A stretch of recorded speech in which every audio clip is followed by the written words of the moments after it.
Hi, welcome to Colleagues Getting Coffee. My name is Annelies James, and today I am joined by epic tea drinker and podcast aficionado, Zoe Hanson. Hello. I don't even know what aficionado means. No, I don't either. No, I don't. Let's assume it's something. It's French, so it must mean expert or something. I think it definitely does. Otherwise, I'm sorry if I insulted you. No. We'll go and look it up, right? So show. Oh, that's a lot of so show. Yeah. Tell us more about that. So, the so show. So I make a podcast for Southampton. Yes. I moved to Southampton thinking I'd be here for 6 months. That was 16 years ago. Oh. And what I always found with Southampton was it was a bit... and if you speak to anyone from Southampton and you say, what's Southampton like? They go, it's all right. But actually, in those 16 years, and I wouldn't have stayed for 16 years if there wasn't absolutely tons of stuff, events and energy and everything going on. So when I left, I was on Heart Radio, on the breakfast show, and when I left there, they'd nationalised it all and taken lots of the localness out of it. So I set up the So Show to be sort of very Southampton-centric, Southampton-specific, and make a podcast for Southampton, all about what's going on, all the characters, all of the things that are happening, and just be a real positive beacon for the city. I love that. I do agree with you as well, because I think, especially Portsmouth and Southampton, this region, great. Great people, great energy, great events, like you said. It is, and it needs to have more confidence about it. I think the most confident place on the south coast is Southsea. Yes, 100%. But it's a little pocket of confidence. Yeah. Southampton needs to be more proud of itself. Portsmouth needs to be more proud of itself. And everything that's going on. And we need to shout about it, right? Yeah. That's it. So there you go. That's where. So the So Show is a weekly podcast. It's like a sort of mini breakfast show without any music, unless I decide to sing. And I mean, you can't call that music anyway, right? Cats screaming. And it's with another radio presenter, Simon Clark. So, and actually, it's funny how it came about, because I'd sort of had this idea about the So Show for a while, and then we were talking on the phone during lockdown, the first lockdown, not lockdown 42. And in the first lockdown, no toilets open, nobody going to the park, no nothing. All the kids' playgrounds were shut. And as they started to reopen, I do a report every week on, you can go to this park and you can go to that beach, but the toilets aren't open. However, this park and this beach, you can find a loo. I love this. Because toilet watch. Look, it's needed. It's needed, right? I can't go somewhere and take a cup of tea with me if they ain't got a loo. Yes, I need a bathroom. All times. I love it. So it became a bit of a thing. We've had our pet petrol station, which is the BP garage in Sholing. I mean, they've got a pizza vending machine, they've got a laundry, they have a whole aisle of American candy, they do those ridiculous pickles. At the back of the shop, there's a whole array of drinks. Honestly, like it's an emporium. It's not a garage, it's an emporium. An emporium of milkshakes, like Hershey's milkshakes, Tango Ice Blast. Right, okay, everybody's going to go there. Where is this random garage? BP Sholing. Oh, okay. Best garage in the world. Episode sponsored by BP Sholing. Well, like I say, they're our pet garage. We've done giveaways. I'm planning on doing... In the summer, I'm planning on spending a day at BP Sholing, because I reckon that you could very easily. This is amazing. I love this. A day, it'd be great. I love it. Okay, I want to go there with something else. Okay.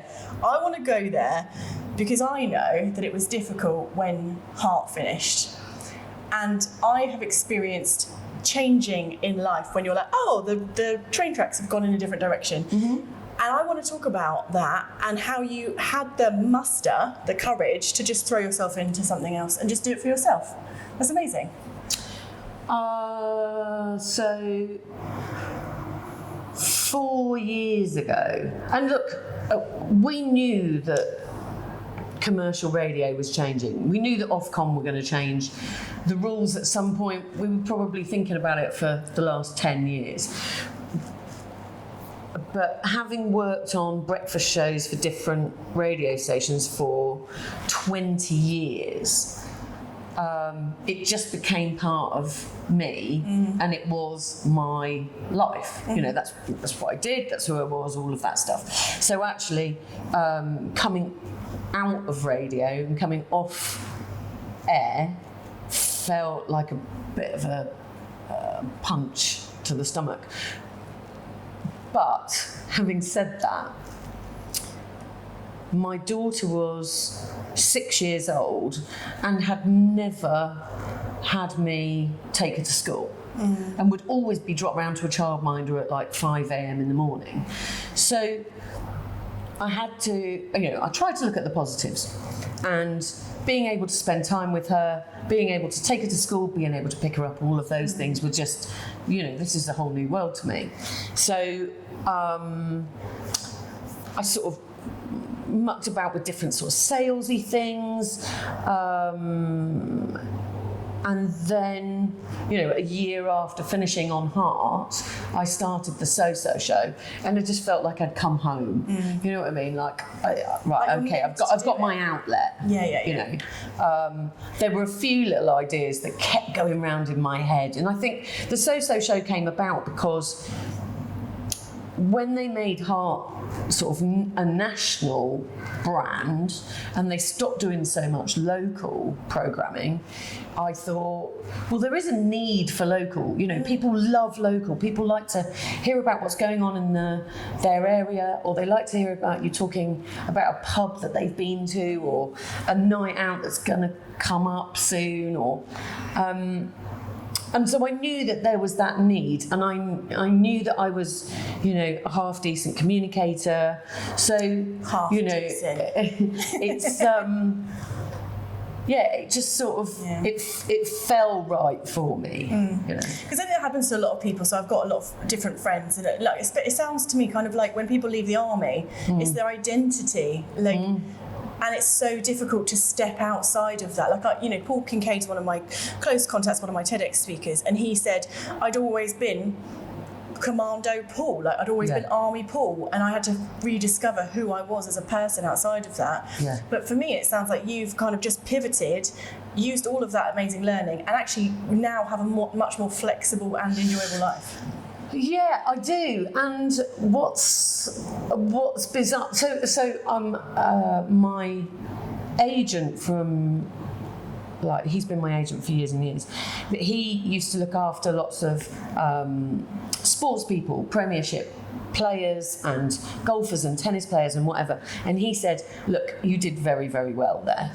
You got on with it. You didn't worry about it. You didn't go and hit the bottle. You didn't go to the betting shop. Look, you've done well there. Because, for a year I did sales and I did, what am I supposed to be doing? I don't really know. Okay, we're just going to do what we need to do to get by now. And then the rest of it will follow. Yeah. Because I know that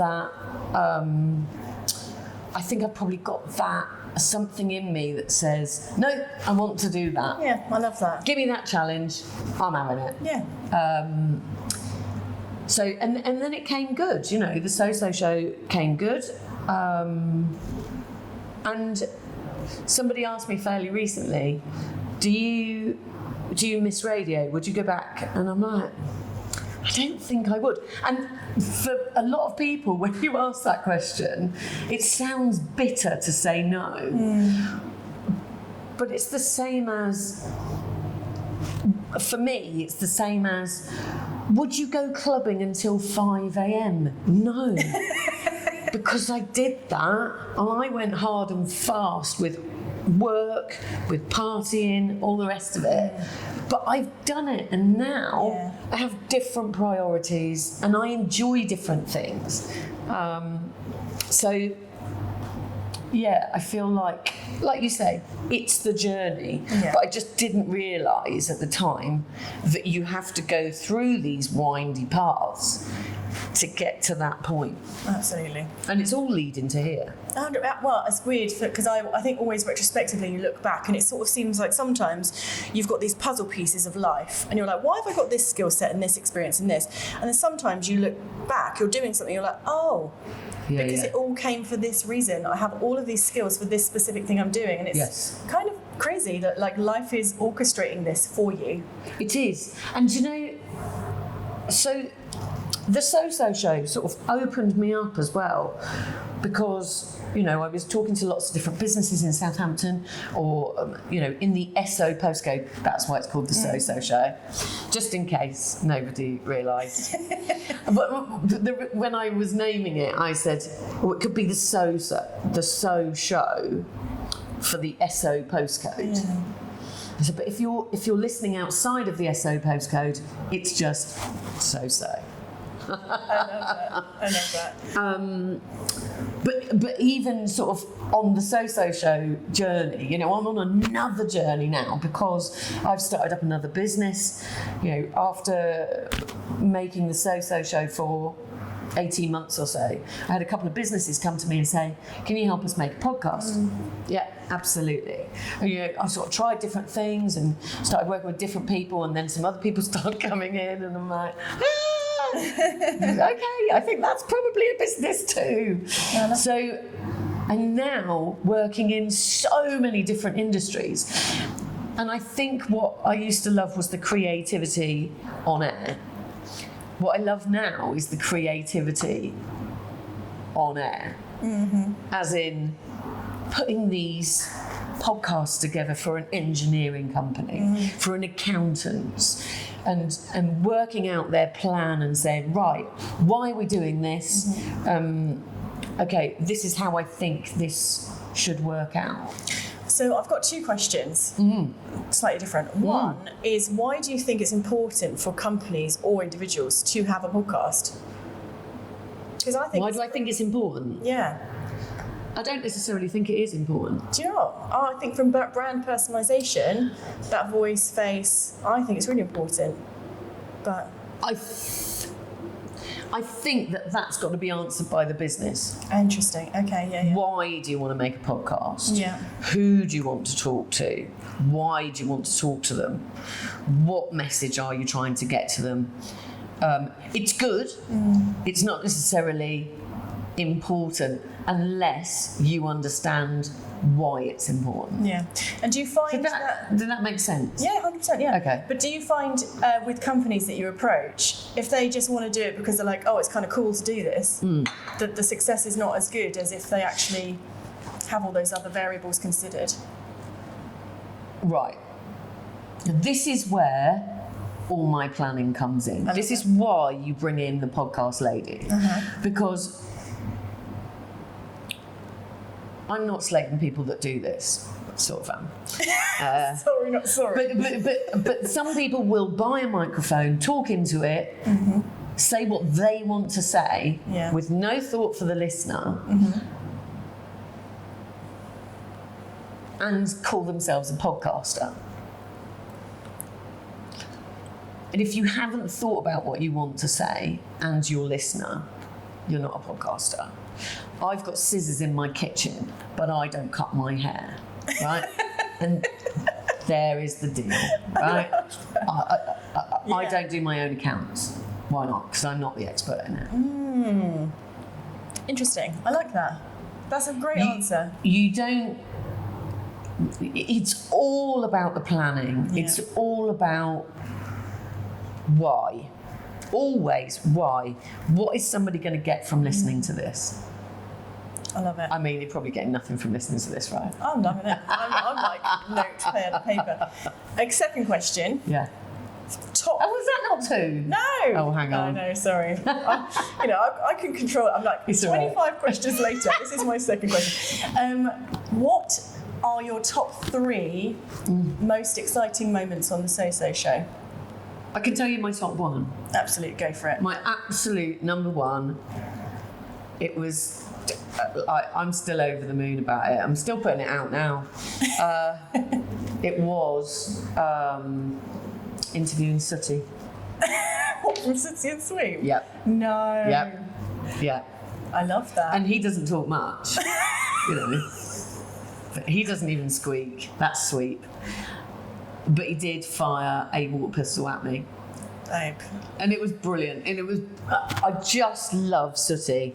And Richard Cadell, who is Sooty's mate now, is just the funniest, biggest personality ever. And I thought they were absolutely brilliant. Oh, and I'll tell you one more, right? So this just really made me laugh. So we had a conversation about, on the podcast, about at Christmas time, when people put their bins out, or whenever, right? There's somebody on your road who is the binfluencer. Oh, they are the person. I use this now. I use this all the time. There you go, right? It's the one that puts their bins out first. Everybody looks at it and says, oh, which bin is it? Is it the green one? Is it the black one? I don't know. Oh, it's all right. Elaine's put her bins out. Yeah. So the binfluencer. Now that went crazy. I use that all the time, and every time I say binfluencer, people are like, that's amazing. And I'm like, thanks, Zoe. Honestly, I use it all the time. I think Southampton City Council used it, and I was like, This is amazing. We love that. I suppose that's how you know the success of the show, when people are just using these things in their general language.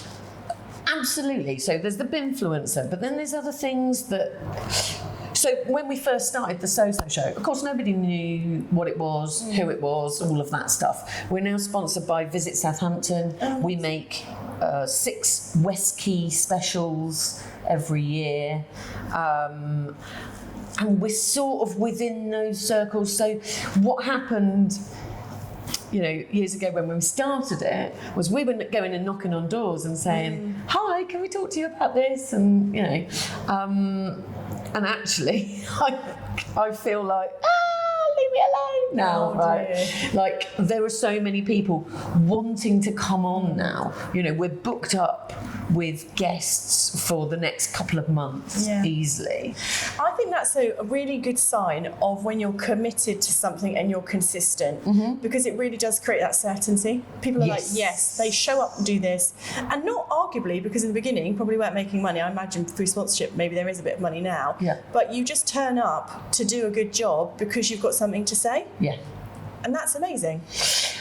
And that's sort of why we started it as well. And what was interesting was we started it as a podcast. And then social media just went boom. People wanted to know about these things. And we were using audiograms and clips from the podcast to promote it. And, you know, socials really fly for us.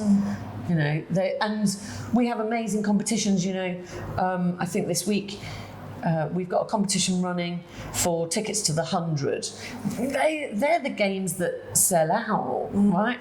And they are coming to us and saying, do you want to give some tickets away? Can you do some promo for us? Any events that are going on, people will come to us and say, can we promote it on your socials? Well, I think it's because you're a nice person. Oh, thanks. You are. Well, also, you're a great host. Because I've seen you a couple of times now hosting, particularly the Hosteliers Awards. You're hilarious. And I think it's just like that good I didn't mean to trip up that day, right? Mate, it was, I literally, all of your, everything you say, you're on the stage and you're like, no, I'm trying that again. And you're like, come on. No. I love it. That's Butlin's training, I that just love it. But it's like cool factor, like people just want to be around good people, don't they? Right. So I am not cool. You are. I am not. No. Right, nobody could ever say that I am cool. I know I'm not. I know that I'm the opposite of cool. Hot. But I don't care. Yeah, exactly. As my daughter says, I'm hot in both ways. Oh my God. But I don't set out to be cool, and that's the deal. I just set out to be real. So, and that's what makes you cool. yeah, bless you. Again, I'm not taking it. I'm not having it. I'm not having it. I remember being on a breakfast show. This is when I was in London. So I was on Capital Breakfast Show. I think at the time it was the biggest commercial show, radio show in Europe. It was something like 2 million listeners. And I was going on holiday, and they brought in a cover presenter for me. And I was on the phone to my mate, oh, she's this and she's that. And my mate went, and he works in radio as well, he says, yeah, but you're super average. And I'm like, and what? I'm super average? What do you mean? And he's like, you're just average, and that's why people like you. I love that. And I think what you were saying was, you're just real. You're just you. Relatable. Yeah, relatable. Yeah. This is what I told my boss when I turn up late, drunk, whatever. I'm like, well, it's relatable, isn't it? Got away with this stuff for years. I love that. Okay, right, last moments on this episode. Okay. What is your one key to success in life or business, or both? What is your key? I think it's make the decision every morning to be happy. Oh. You have a decision to make every morning. Yeah. You can be happy, or you can be pretty miserable. And I think if you make the decision to be happy, that stays with you all day. When I'm putting my daughter to bed at night, we've been doing it for years now, we've got a book beside her bed. And sometimes, when she gets tired, same as the rest of us, get a little bit like, oh, what about that happened? Oh, what do I do about this? The worry starts to move in. And she has a book beside her bed, and we fill it in every night, and it is your highlights book. Every day, there's a highlight, all right? There's something that you go, oh yeah, that was the best bit. It might be fish and chips. It might be there was 2p off at the petrol station. I don't know. Or it might be I got an award at school or whatever. But there's always something, and there's always a highlight of the day. Even if you've had the worst day in the world, there's a tiny little win in there somewhere. I absolutely love that. And I think it's a really good thing to remember. And it's the last thing to do before you go to sleep. Like sets your mind up. Like one of my two favourite things of all time. One, the smell of cut grass. Anytime, any place, love it. Two, not a hay fever sufferer. No, love that. Come here. Second is crunchy leaves. If there's a crunchy leaf on the floor and I can step on that crunchy leaf, that is heaven. You don't know what's underneath it, do you? Oh, don't say that. Oh, no. Maybe the crunch all this year is exactly right. But again. You've reframed both of my favourite things. I'm so sorry. Thanks. Yeah, that's it. Positivity. It's the name of the game. Positivity. Forget what I just said. I love it. Well, thank you so much for joining me. No worries. Thank you. And we are again at the gorgeous Cold East Mansion in Titchfield, and it's beautiful. Yeah, it's lovely. It's good tea as well. Good old cup of tea, and I'm going to show you the cakes now. Delicious. Thank you so much. Perfect.